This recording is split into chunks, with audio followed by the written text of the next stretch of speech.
mammoths are moving. Where? Eastward. There's a glacier there. The glacier gets smaller every summer, and the shaman says there's a vast land full of food on the other side. We'll have to move again. How do mammoths and the shaman know what's on the other side of the ice? There's land again, and abundant game. We don't have a choice. Mammoths will surely be there, wherever they are going. Oh, how wonderful it would be if animals didn't keep moving and our tent could stay all the time in the same place. 20,000 years ago, the Ice Age was at its peak. The ice sheet covered the northern parts of Europe and Asia, as well as most of the northern regions of North America. The sea level was about 125 meters lower than today. Many areas that are now underwater were then dry land. For example, Britain was not an island, Indochina was a considerably larger peninsula, and the Bering Strait was a land bridge known as Beringia. The Earth's climate was cold and dry, featuring numerous deserts, extensive steppes, and less forests.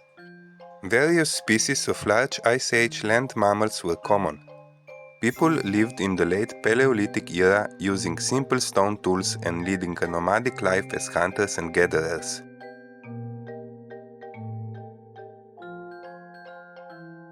Although the Neolithic era with permanent villages, agriculture, animal husbandry and pottery emerged much later, the oldest pottery vessels in the world are dated to the time of the last glacial maximum.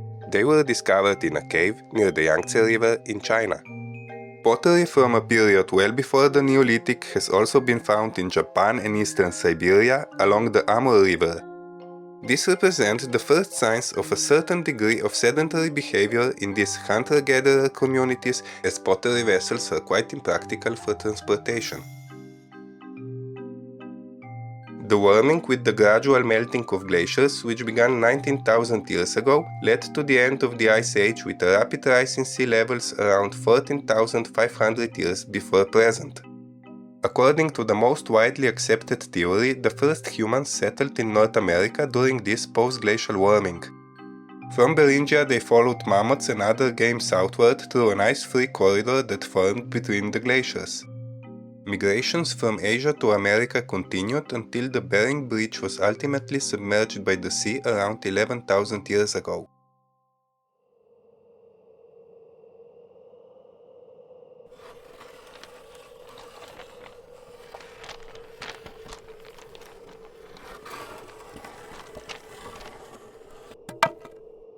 The passage ends here again. Mammoths went on in the snow. Maybe this is just a small hill, and on the other side there is a bit more of the passage, and soon after, the new land. Let's rest here. It's too cold. If we stop, we'll die. There is no wood for a fire anywhere. Our dry food is running out. We'll have to hunt. We haven't seen mammoths for 2 days. They are too fast. They don't stop. We're losing them. The strongest among us must go ahead and catch one. How will we eat a mammoth if we don't have fire? Oh, you go on ahead. I'll wait for the new world right here. During the post-glacial warming, the natural environment was slowly transforming. Forests expanded over tundra and steppes, deserts shrank, and the climate became warmer and more humid. This brought changes also to the ways of life of humans. People had to adapt to the new conditions. Due to changes in temperature, vegetation and human hunting, many species of large land mammals that provided food for people gradually became extinct. With mammoths, woolly rhinoceroses, mastodons and giant deer disappearing, people had to modify their hunting strategies and techniques.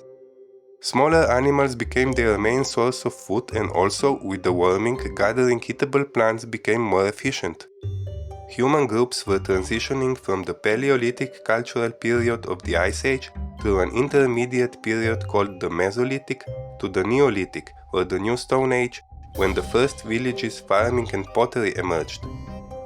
The Mesolithic is still a time of hunting and gathering, but differs from the Old Stone Age in the quality of stone and bone tools, which became smaller and more sophisticated.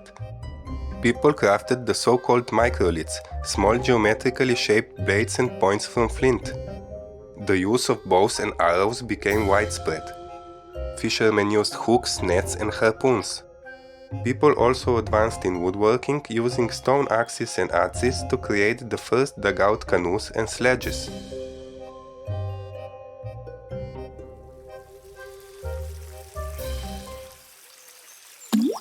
Ah! My father told me that their fathers, when they were young, once caught a mammoth. It was much larger than the biggest bison. Yeah, I know. My mother told me that people many generations ago came from the north following them, across the ice. Then our and other people hunted these large animals so much that now there are none left. What a selfish act. It seems like our ancestors didn't think much about us and future generations. Shut up. Speaking ill of ancestors is not allowed. As the climate warmed sufficiently and starchy plants became more prevalent in certain areas where people hunted and gathered, a gradual transition to a more sedentary lifestyle with agriculture began. People regularly returned to areas where such plants naturally thrived. They gradually started caring for them and transplanting them. People stayed longer in these areas, and when farming techniques advanced enough, they settled permanently near their fields. Their dwellings changed to stone and mud houses because they no longer needed to move them. Sooner or later they began using pottery for cooking and storage. After the first villages emerged, the domestication of animals happened naturally as people brought the offspring of non-dangerous wild animals home to raise them before eating them. The initial transitions of human groups into the Neolithic occurred in various favorable regions on the planet independently. From these initial points, this new way of life spread outward. In the beginning, agricultural techniques did not yet involve crop rotation and fertilization, which marked the beginning of fully permanent settlements. When farmers depleted the fertility of the soil in a particular area, they moved their villages to another favorable location. This way, the agricultural way of life expanded to new fertile territories. Some hunter-gatherer communities that came into contact with Neolithic settlers slowly adopted their innovative way of life. Other hunter-gatherer groups rejected agriculture and animal herding and maintained a nomadic lifestyle as long as possible. People do not readily change their way of life until circumstances force them to. Nomadic hunting and gathering was a complete style of life shaped over hundreds of thousands of years of our species' history. For these people, it inseparably connected to their worldview, values, and the very perception of what it means to be human. Farming brought more food and greater security, but security is the opposite of freedom, and an increase in one leads to a decrease in the other.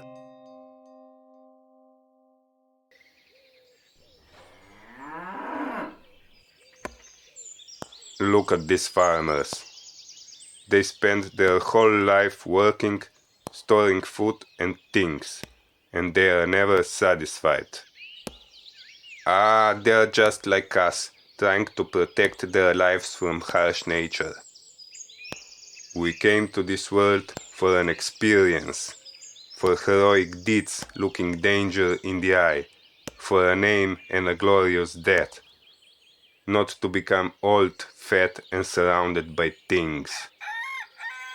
But imagine the power you have when you don't risk your life for food. You have grain and meat at home, and your children have a better chance of survival. What good is a son who can't kill a bear? Due to favorable conditions, the transition to agriculture first occurred in Western Asia around 11,000 years ago in the area of the Fertile Crescent, which extended from Mesopotamia to the Mediterranean Sea. People first domesticated wheat, barley and millet, and shortly thereafter chickpeas, fava beans, lentils, sesame, flax and the date palm. They also domesticated sheep, cattle, goats, donkeys, dogs, ducks and chickens. Animal husbandry quickly became a separate industry with specialized nomadic and semi-nomadic herders. Around 9,000 years ago, agriculture began in China along the Yellow and the Yangtze River, where they domesticated millet, sorghum, and soybeans. Soon after, rice cultivation spread in southern China. Chinese farmers domesticated pigs and dogs. Around 9,000 years before present, the first agricultural communities appeared also in South Asia near the Indus River. Early farmers there domesticated grains like wheat and barley, followed by sheep, goats, and cattle. The Neolithic way of life quickly spread to South India and across the subcontinent. Around 9,000 years ago, people began using pottery in Central and Eastern Sahara. With the warming after the Ice Age, the climate of the Saharan region became more humid and suitable for habitation.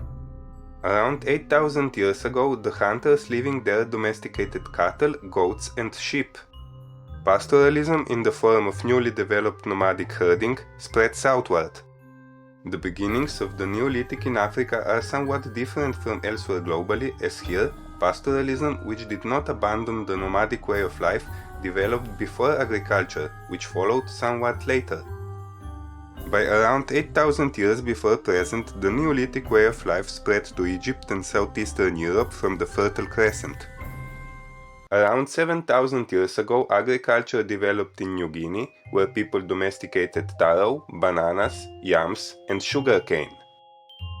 Around 6,500 years before present, a sedentary lifestyle with agriculture finally took hold in Central America and the Andean regions of South America.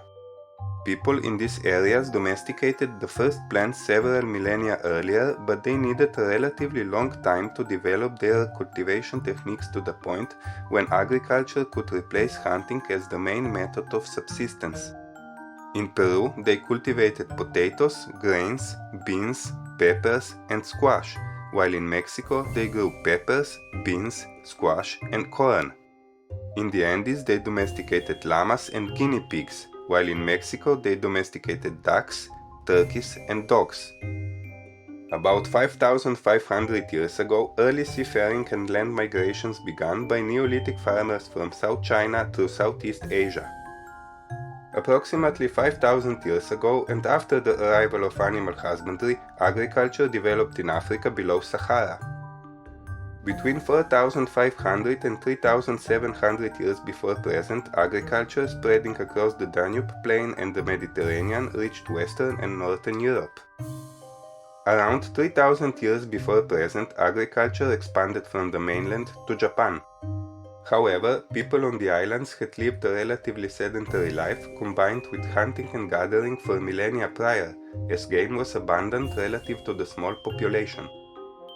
Around 3,000 years before present, agriculture with cultivation of maize first reached communities in the south and southeast of North America.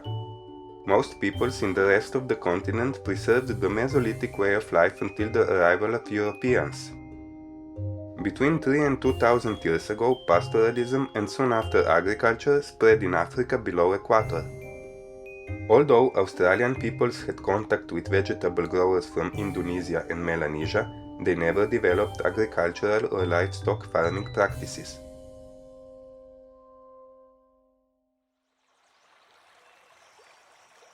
Soon we are heading north to hunt deer. No! Come with us. You know I'm a village girl. The hunting life is too demanding for me. You move around too much. And also, I'm attached to this place. How can you be attached to a place? The whole world is yours. We live off this piece of land. I've been here since I was a little girl, and I know every tree and stone around.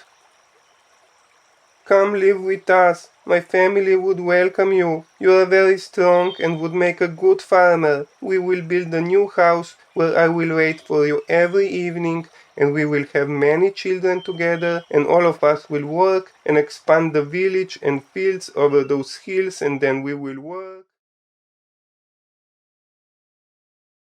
The first Neolithic settlements arose independently at different ends of the world during the same period. These unrelated points of origin suggest that the transition to a sedentary lifestyle and agriculture is entirely natural for humans, a process that occurs automatically when people live in favorable conditions. Although Paleolithic was lengthy, the Neolithic was just a matter of time. Agriculture and living in villages mean greater security and slightly less dependence on nature. Planting crops and making pottery for storage represent a higher level of foresight and planning. The transition to the Neolithic was the next significant point in human development after the use of fire and the invention of language. From this point forward, rapid development unfolded. With slash-and-burn agriculture, the clearing of land and field cultivation began the human alteration of the natural environment, a process we call work, our value, which is not a friend to nature.